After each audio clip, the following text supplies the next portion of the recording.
Ny mofinaina isan'andro atolotry ny mpitandrina rakotina valina maoly.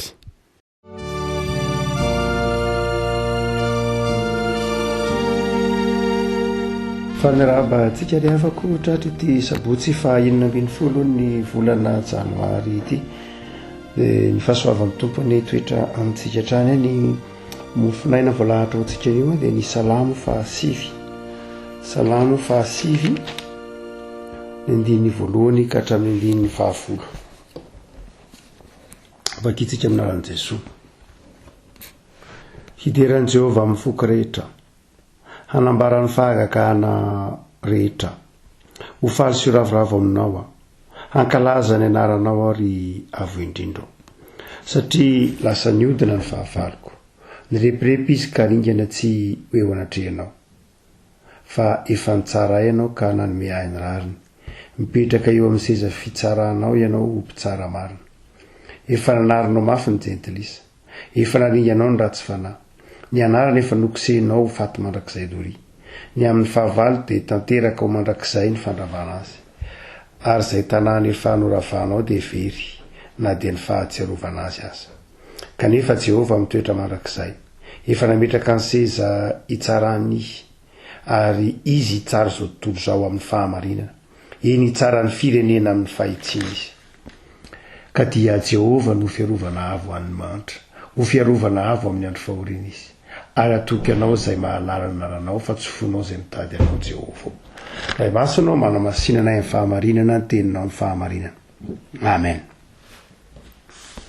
Liavako ity salamo fahasivy ity dia salamo nataon'i David ary salamo abdy izy ity, zany hoe salamo izay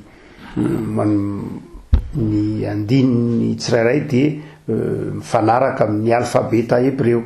Ny andininy voalohany zany dia mitomboka amin'ny litera A na Alef, ny andininy faharoa mitomboka amin'ny raha ohatra karana amin'ny alfabetantsika malagasy dia ny hoe B zany zao, fa raha ohatra ka amin'ny hebreo moa dia hoe beta ny filaza azy, dia avy eo ny gena ny gimela, dia manaraka toy izay hatrany ny haintsona ny he dia ny vao, raha ohatra ka alfabeta hebreo no narahana azy. Fa ny tiana tena hoe manaraka ny alfabeta fotsiny ihany ity, izay tikany hoe salamo abdy. Tikany hoe salamo abdy dia manomboka amin'ny isan'andininy zany dia manomboka amin'ny lay alfabeta mahazatra.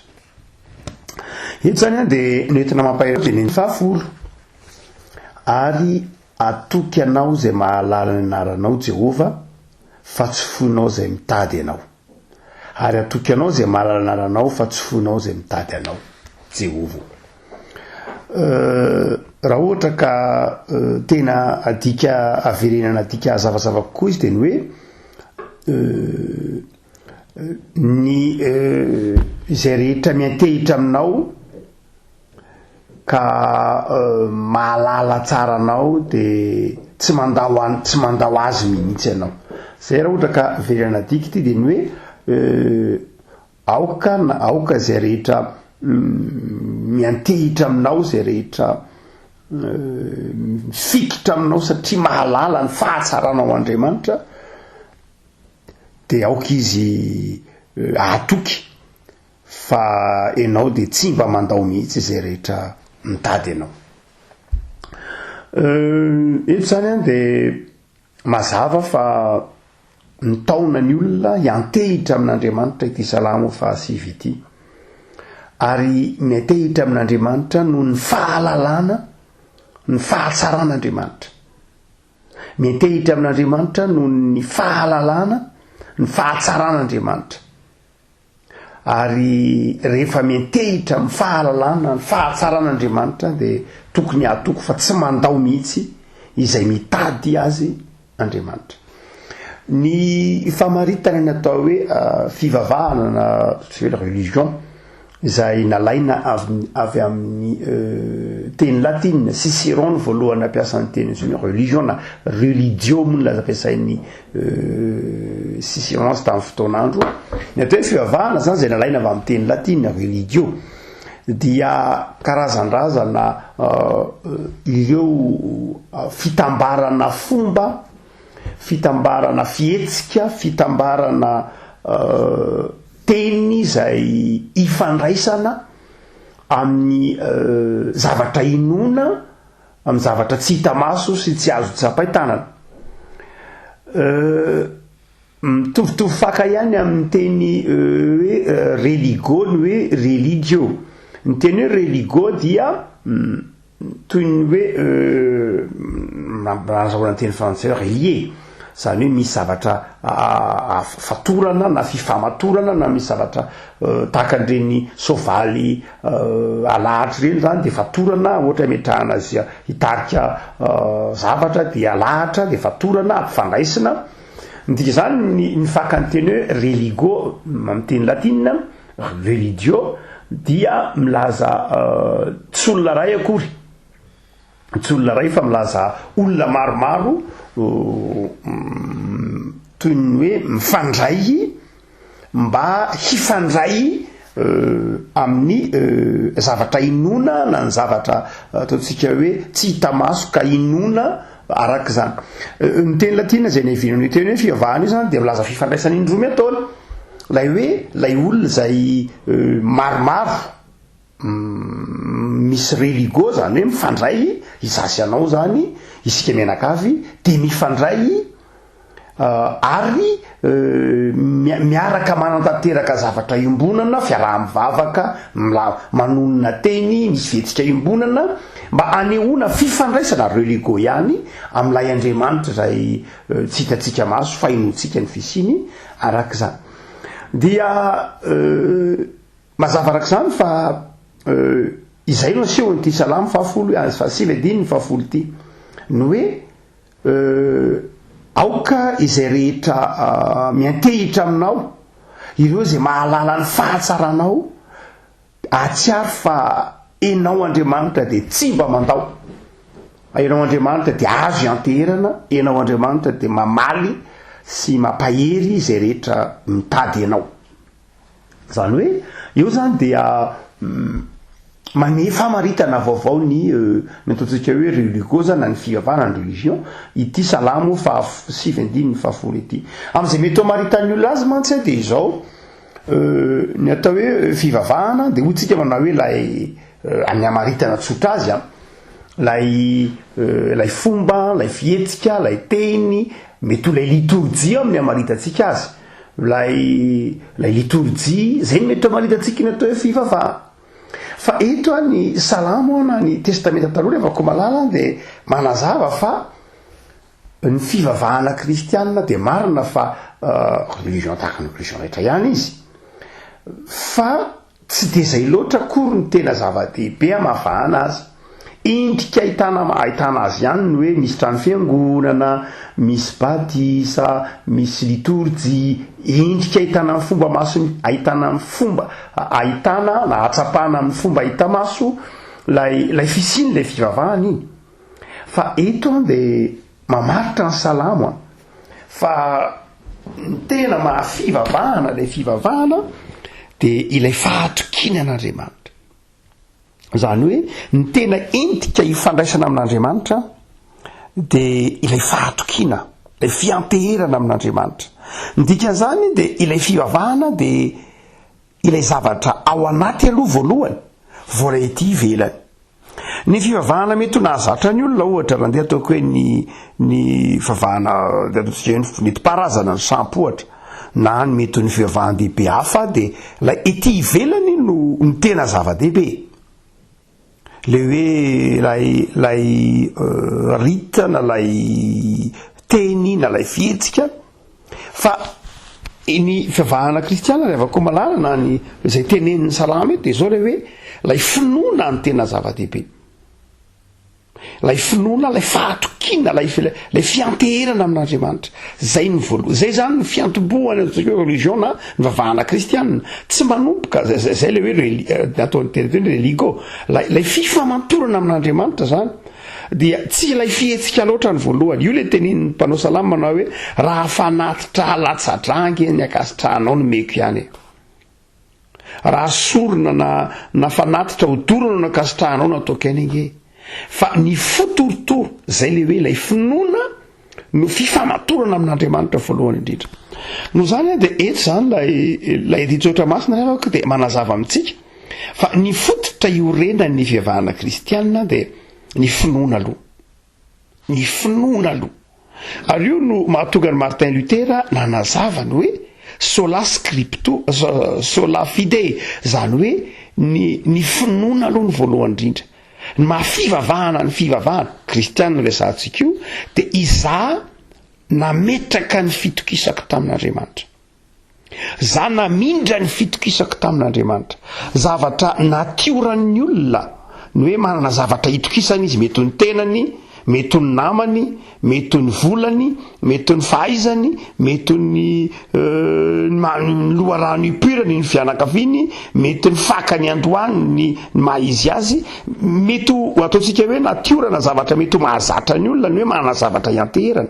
Fa atao hoe mivavaka ny olona avavahana kristianina raha mamindra izay fitokisana izay ao amin'Andriamanitra izy.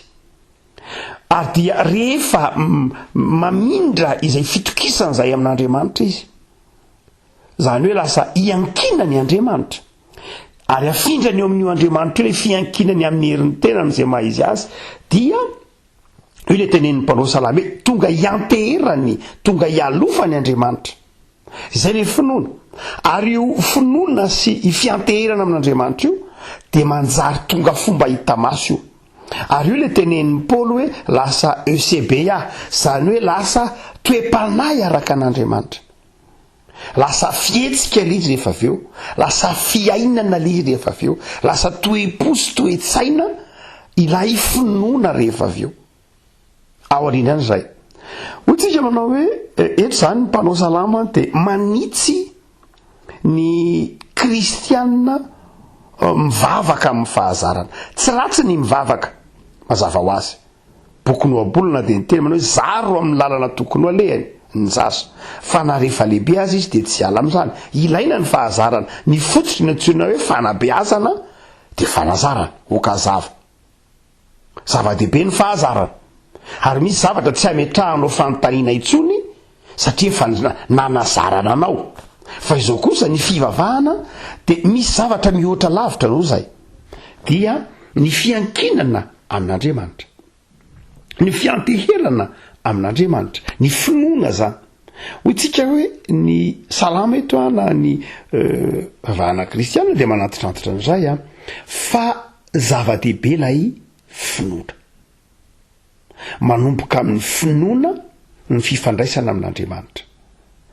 Ary finoana io tsy finoana maty ka miteny manao hoe za zany mino dia tsy ilaiko ny maneho ny finoako amin'ny fomba hita maso.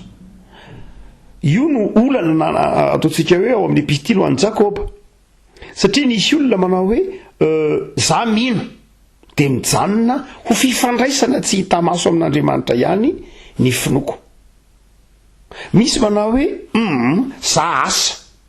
Zany hoe ny fomba ifandraisako amin'Andriamanitra dia lay religo na lay ataontsika hoe famaritana ny fivavahana mahazatra hoe lay asa, lay fihetsika, lay teny, lay zavatra tolotra, lay fanolora tena hita maso.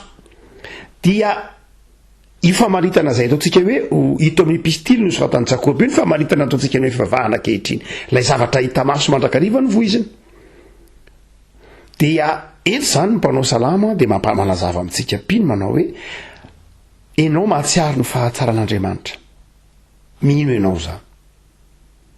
Mino an'Andriamanitra ianao, nanaiky hifandraisy hifamatopenana amin'Andriamanitra ianao satria fantatrao ny fahatsaran'Andriamanitra, fantatrao ny anaran'Andriamanitra. Hoy ny mpanao salama eto.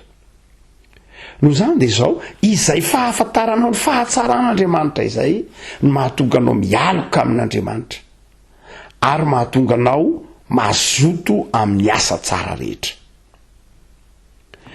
Raha toa ka afakafakaina ny tapany faharoa izy manao hoe satria inge izay rehetra mahafantatra ny anaranao, izay rehetra mahalala tsara ny fahatsaranao dia tonga mitady ianao satria tsy mandao ianao. Famaritana faharoa ataontsika hoe fivavahana dia mitady. ny teny hoe religio ao amin'ny teny latina dia milaza hoe mitady, fikaroana, mikaroka ao ambadiky retosiona hoe fivavahana dia fikaroana, zany hoe fikaroana am-panahy, zany hoe fikaroana fiaonana amin'ilay zavatra inona sy fisehoan'ilay zavatra inona ateraka ilay fikaroana. Zany ianao zany raha nitady an'Andriamanitra dia miseho aminao Andriamanitra, teraka tao anatin'izay natsoina hoe religio na ilay fivavahana. Matoa anao mamaky soratra masina dia mangetaeta an'Andriamanitra. Matoa anao mahatakatra ny hevitra ny soratra masina ary mahita tsirom-panahy, tsirom-piainana be ny azo ilazana zany. Fifaliana eo ampamakina ilay soratra masina dia satria naneho ny tenany taminao Andriamanitra. Tsy ilay soratra masina akory no Andriamanitra, fa eo ampamakina ilay soratra masina ianao dia manaiky Andriamanitra hiteny aminao, maneho ny tenany aminao anatin'ilay soratra masina izay vakianao, ka ny masonao sy ny vavanao mamaky ilay soratra masina, fa Andriamanitra miteny aminao ao anatinao amin'ny alalan'ilay soratra masina. Izay ilay fivavahana. Dia hoe mpanao salama eto manazava manao hoe izay rehetra mitady anao dia tsy mandao an'ireny mihitsy ianao.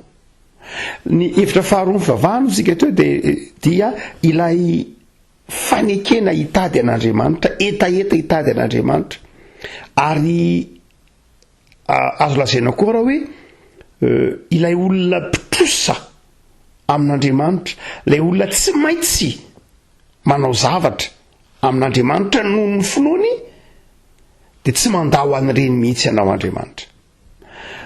Tapany voalohany zany dia afaka malala amin'ity salama ity dia izao mitaona antsika hiatehitra amin'Andriamanitra. Mitehitra amin'Andriamanitra noho ny fahatsapana ny fahatsaran'Andriamanitra, ary rehefa tsapanao ny fahatsaran'Andriamanitra ka mitady an'Andriamanitra ianao, conséquence na vokatra hoy ny mpanao salama dia izao tsy mandao anao mihitsy Andriamanitra.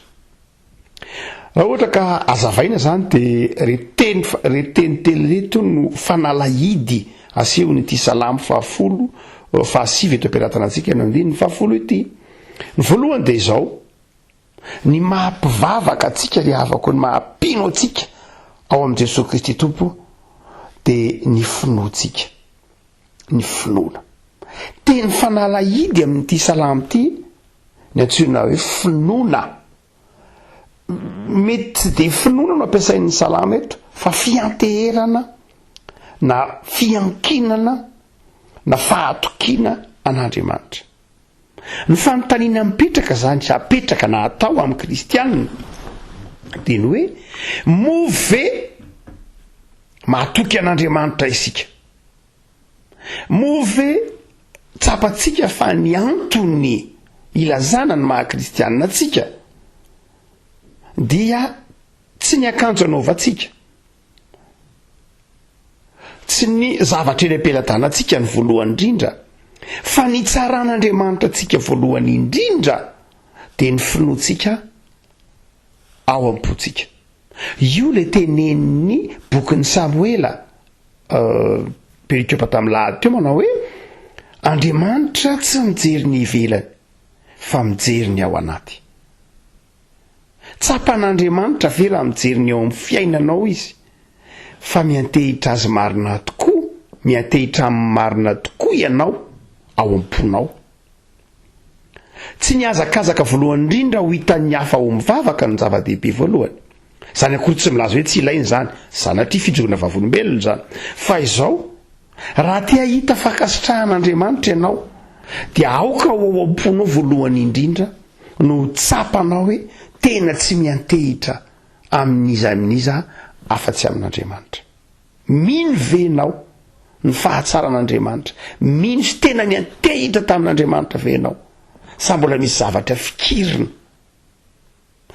Zay ny voalohany asehon'ity salamo ity avako malala. Teny fanalahidy voalohany dia fianteherana amin'Andriamanitra, fiankinana amin'Andriamanitra. Fa ny teny fanalahidy faharoa dia izao: fifamatorana amin'ny hafa. Zany hoe ilay fianteherana amin'Andriamanitra dia mahatonga fifamatorana koa na fiaraha-mivavaka amin'ny hafa. io le resantsika manao hoe ny tapany faharoa zany ilay finoanao sy fahatokianao an'Andriamanitra dia manjary fanekenao hiara-mivavaka amin'ny namanao. Izy reo an-tsaina zany mieritreritra hoe io Andriamanitra io dia anao samy rery, ka ianao samy rery ny mamaritra ny ataonao hoe marina, ianao samy rery mamaritra ny atao hoe mety, ianao samy rery mamaritra ny atao hoe masina, ianao samy rery mamaritra ny atao hoe mivavaka. Tsy zay ka. Ny antsoina hoe fivavahana sy fianterana amin'Andriamanitra dia fanekenao koa ifamato-piainana amin'ny mpiarabelona aminao sy amin'ny ankohonanao. Ka ilay Andriamanitra dia tsy anao rery no vonjeny, fa vonjeny koa ny hafa izay mifamato-piainana aminy, ary mifamato-piainana aminao noho ny amin'ny finoana. Ity herinandro ity rehefa malala dia herinandro fiaraha-mivavaka manomboka amin'ny herinandro ambony io. Herinandro fiaraha-mivavaka. Ary ny tsy tokony adotsika kristianina zany dia izao, nanomboka tamin'ny taona 1979 ny herinandro fiaraha-mivavaka iombonan'ny ataontsika iombonan'ny kristianina ivoizana ny antsoina hoe ecumenisme. Ny tena finoana marina rehefa malala mampifamatotra antsika amin'Andriamanitra, fa ny finoana sy fivavahana koa dia kristianina io dia mampifamatotra antsika amin'ny rahalahintsika. Noho zany dia izao rehefa malala herinandro fiaraha-mivavaka antsika manomboka amin'ny latsinainy talata zao maneran-tany dia aza donoina ary fa ny teny fanalahidy dia izao fifamatoram-piainana amin'ny mpino hafa mpiara-mivavaka aminao. Fa ny teny fanalahidy fahatelo zay seho an'ity salamy ity dia izao ny tsy fandaozan'Andriamanitra. Andriamanitra tsy mandao zany naraoviana hoy ny mpanao salama. Raha ao anatinao ny fiankinana amin'Andriamanitra, ao anatinao ny fifatorana sy ny fikirana amin'Andriamanitra, ka izany manjary fifamatoram-piainana amin'ny janakao, amin'ny mpiarabelona aminao, amin'ny vady, amin'ny ankohonana ao an-tokantrano, amin'ny mpiara-mivavaka, dia izao ny mpanao salama. Ambara aminao ny teny fanalahidy fa tsy mandao anao izany Andriamanitra. Betsaka ny olona no mihira ny tsy fandaozan'Andriamanitra ary tsy te ilaozan'Andriamanitra, tsy te hifandao amin'Andriamanitra, fa nefany tsy tena manana finoana velona ao am-po, ary tsy manana fitiavanamana sy fifamatorana amin'ny hafa. Maika ny andray fitahiana amin'Andriamanitra, fa tsy maika hametraka ny fitokisana amin'Andriamanitra. Tsy ratsy akory avako malala ny hoe maika azo fitahiana amin'Andriamanitra, tsisy antony tokony hivavahana raha ohatra ka tsy mahatoky Andriamanitra afaka miaro sy mitahy anao ianao. Fa izao move tena ao anaty le fitokisana, ary move tsapanao fa ifivavahanao, ifivavahana kristiana zay ampianarin'ny tompo anao io dia misy ataontsika hoe lafin-javatra marindrano, zany hoe manery anao tsy maintsy hifandray amin'ny mpiarabelona aminao, manery anao ahay anaja sy hifankaty, anaja aina, ahay amela, ahay hifankaty, ahay andefitra ny fivavahana kristiana. Le avako malalo vaovao ny taona, fantatry ny tompo fa mino azy ianao, fantatry ny tompo fa miantehitra aminy ianao, dia tazony mahafiarany finoana ary meteza hifikitra amin'izany finoana zany, meteza mitady an'Andriamanitra amin'ny alalan'ny soratra masina, amin'ny alalan'ny vavaka, meteza hifamato-piainana, iombi-piainana amin'ireo kristianina namanao, dia ho hitanao fa maro ny tenin'ny mpanao salama io. Tsy tenin'ny olombelona io fa tenin'Andriamanitra. Tsy andao anao, mihitsy Andriamanitra. Hivavaka sika. Tompo misaotra anao zahay fa ianao lay Andriamanitra tsy mandao anay mihitsy. Manazava aminay ny soratra ao masina Tompo fa ny fivavahana dia fifandraisana aminao, ny finoana ny voalohany ifandraisanay aminao Andriamanitra. Aterak'izany ny fiainam-bavaka, aterak'izany ny fifandraisanay amin'ny namanay, aterak'izany ny toetra mendrika hijoroanay fahavolombelona, ary aterak'izany eo aminao kosa ny tsy fandaozanao anay naroviana. Tompo, misotranao zahay fa manafatra anay ianao ny ametrahanay ny fitokisanay tsy mitsahatra ao aminao. De ataovy mahay mametraka mamindra ny fitokisanay aminao zahay. Aza vela manalitra ny fitokisanay zany eo aminao zahay, fa ataovy mahay mametraka zany eo apototry ny azo fijaliany Jesosy zanakao. Ho fanasitranana anay, ho fiarovana anay, ho fampahirezana anay. Tompo, manafatra anay ianao fa ny fivavahanay, ny finoanay dia manjary, fifandraisanay amin'ny namanay izay ny loharan'ny tsy fandaozanao anay. Tompo, aza mandao anay na indray mpimasomonjy aza, very izay raha lavitra anao, malemy izay tsy mahazona anao, dia fikiry Tompo. Taioary ny fikasana indray miatrika hieterinandro ny farany ty. Sotra noho ny fitantananao dia mametraka zahatra ny herinandro vaovao eo amin'ny fahasoavanao zay Jesosy. Feo ny fifaliana trany, ny asan'ny tananay, ny ankohonanay, ny saotra Jesosy. Amen.